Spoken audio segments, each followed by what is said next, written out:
Sem mim, vocês não podem fazer nada. Queridos irmãos e irmãs, como é bom a gente poder de novo se reunir sem máscara, com as portas abertas, sem tantas restrições, embora com os devidos cuidados, evidentemente. Poder celebrar a nossa padroeira do jeito que a gente gosta.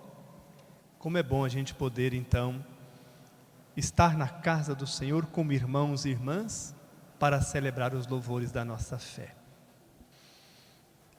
Queria convidá-los a meditar brevemente esta passagem tão conhecida de São João do capítulo 15. O Antigo Testamento usa muito esta imagem da vinha para se referir ao povo de Deus. Há uma das passagens no Antigo Testamento em que Deus vai dizer assim: eu plantei a minha vinha, eu cuidei, eu reguei, e eu esperava que ela produzisse uvas doces, mas ela produziu apenas uvas azedas. Jesus usa esta alegoria para percebermos que Ele é a origem de uma nova vinha. A igreja, o novo povo de Deus, é esta vinha nova. Qual é a grande diferença? É que esta vinha nasce de Jesus. Ele é a origem desta vinha. Por isso ele diz: eu sou a videira verdadeira. Esta vinha não produzirá uvas ruins, amargas, porque Jesus é a videira. Dele é que sai a seiva que há de alimentar os ramos desta vinha, a fim de que produza frutos. Por isso ele diz: eu sou a videira verdadeira. O Pai é o agricultor. Uma vinha que se entregou por nós, que deu a vida por nós. Jesus é a verdadeira vinha. Em Jesus, Deus inaugura, portanto, uma vinha nova, para que dela nasçam uvas doces e saborosas. Mas não é propriamente a videira que vai produzir a uva, são os ramos. Por isso Jesus vai dizer: vocês são os ramos. Qual é a condição para que o ramo produza a uva desejada e sonhada por Deus? Que permaneça ligado à videira, que é Jesus. E aqui aparece esse verbo tão caro a São João: permanecer. Permanecer. Permanecer é mais do que um conhecimento superficial. Permanecer é uma adesão tão forte que não se separa. É uma adesão ao ponto de uma identificação. Por isso Jesus diz: permaneçam em mim. E a condição para que o ramo produza fruto é permanecer, é estar em Jesus, é identificar-se com Ele, é ser um com Ele. Por isso ele diz: sem mim vocês não podem nada.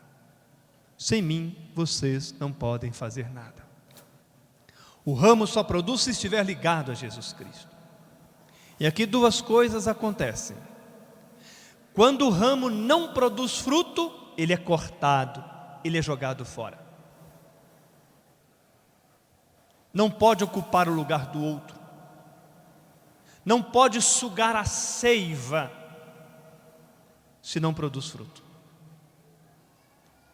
Já o ramo que produz fruto, ele sofre a poda para produzir mais. Ele é limpo para produzir mais. 2 perguntas podíamos nos fazer, ou 3. Primeiro, nós somos ramos ligados a esta videira? Segundo, que frutos Deus espera de nós? Terceiro, de que eu preciso ser podado, limpo, purificado, para produzir mais frutos ainda? Essas perguntas, queridos irmãos e irmãs, podem transformar a nossa vida, modificar totalmente a nossa vida. Permanecemos unidos a Jesus Cristo quando transformamos a sua palavra em vida. Permanecemos unidos em Jesus Cristo quando assumimos o seu projeto. Projeto de vida, projeto de justiça, projeto de paz. Permanecemos unidos a Jesus Cristo quando nos deixamos guiar por sua palavra.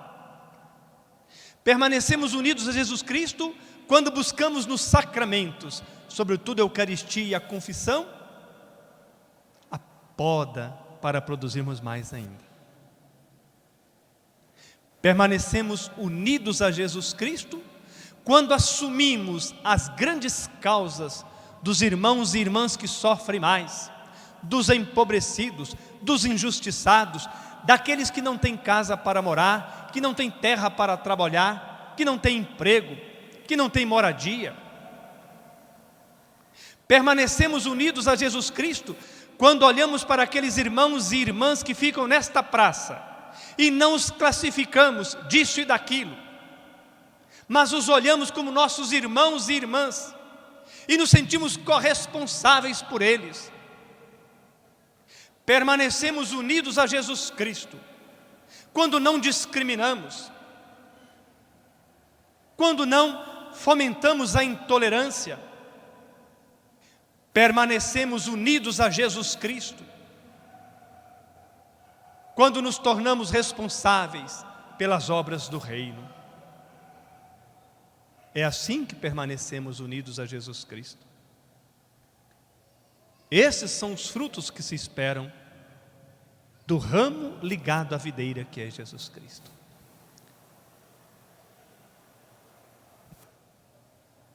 No Evangelho ainda, Jesus vai dizer que é preciso buscar a glória do Pai. E a glória do Pai consiste em 2 coisas: em dar frutos e sermos reconhecidos como discípulos de Jesus. Queridos irmãos e irmãs, esse tema da videira que estamos refletindo se liga muito ao tema do jubileu, da sinodalidade. Sabemos bem que a sinodalidade é caminhar juntos. Vejam o que aconteceu nos Atos dos Apóstolos. Paulo e Barnabé anunciando o reino. Os pagãos maravilhados, alegres, aderem a Jesus Cristo, se tornam seus discípulos. E os cristãos vindo do judaísmo, o que fazem? Criam a confusão, porque querem que os cristãos vindo do paganismo tenham a circuncisão, passem pela circuncisão antes de aderirem à fé. Isso gerou uma confusão. Faz lembrar, irmãos e irmãs, grupos que vão surgindo aqui e acolá, que também querem voltar a umas liturgias que a igreja não tem mais, que trazem tradicionalismos que já não traduzem mais e nem respondem mais aos tempos de hoje. faz lembrar grupos que espalham cinzânia, que falam mal do Papa, que falam mal de padres,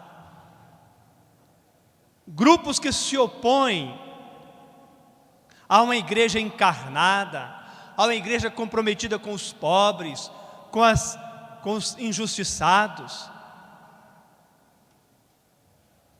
que fazem resistência a uma igreja que luta pelos direitos humanos. Como Paulo e Barnabé resolveram isto? No diálogo. Foram a Jerusalém, conversaram com os apóstolos. Eis aí o primeiro concílio, chamado Concílio de Jerusalém. Então, desde o início, a igreja ela é sinodal, caminha junto, busca a solução no consenso, no diálogo, no respeito às diferenças. A sinodalidade, meus irmãos e irmãs, tem o povo de Deus como centro, porque concebe a igreja como povo de Deus, não mais a igreja hierárquica, mas uma igreja sinodal em que todos são revestidos da mesma dignidade, a dignidade do batismo. No documento que prepara o sínodo, vai se afirmar isso, que o povo de Deus é infalível na forma de crer. Portanto, os pastores não devemos ter medo de ouvir o povo de Deus, de escutar o povo de Deus. E que a sinodalidade vai muito além de uma democracia, em que o que prevalece é a opinião da maioria, mas a sinodalidade é, antes de tudo, a partilha do compromisso com a paixão pelo reino. Por isso, busca sempre o consenso, como ouvimos aqui nos Atos dos Apóstolos. Ora, se somos todos ramos da única videira que é Jesus Cristo, não tem sentido caminharmos separados, não tem sentido caminharmos onde uns são contra outros. Se somos ramos da única videira que é Cristo, é imperioso que caminhemos juntos nas nossas diferenças. Do contrário, não produziremos os frutos que Deus espera de nós. Isto é a sinodalidade, e é isso que nós devemos buscar. Então, igreja e sinodalidade, diz o documento, são sinônimos. É impossível pensar em igreja sem ser sinodal, de caminhar juntos. É numa igreja sinodal que nós vamos vencer os autoritarismos, ou como o Papa Francisco gosta bem de dizer, o abuso de poder, o clericalismo, a autorreferencialidade. Na igreja sinodal, todos caminhamos na mesma direção e fazemos das diferenças a riqueza que há de nos conduzir para o reino. Desejo, portanto, queridos irmãos e irmãs, que como ramos permaneçamos unidos a Cristo que é a videira, caminhando juntos para construirmos o reino que Ele mostrou presente entre nós. Fazendo assim, nós daremos glória ao Pai, porque produziremos os frutos e seremos reconhecidos como discípulos de seu Filho amado. Santa Rita, nossa querida padroeira, ramo que nunca se desligou e se desgarrou da videira que é Jesus Cristo, nos ajude na nossa vocação de povo de Deus, de igreja sinodal. Amém. Amém.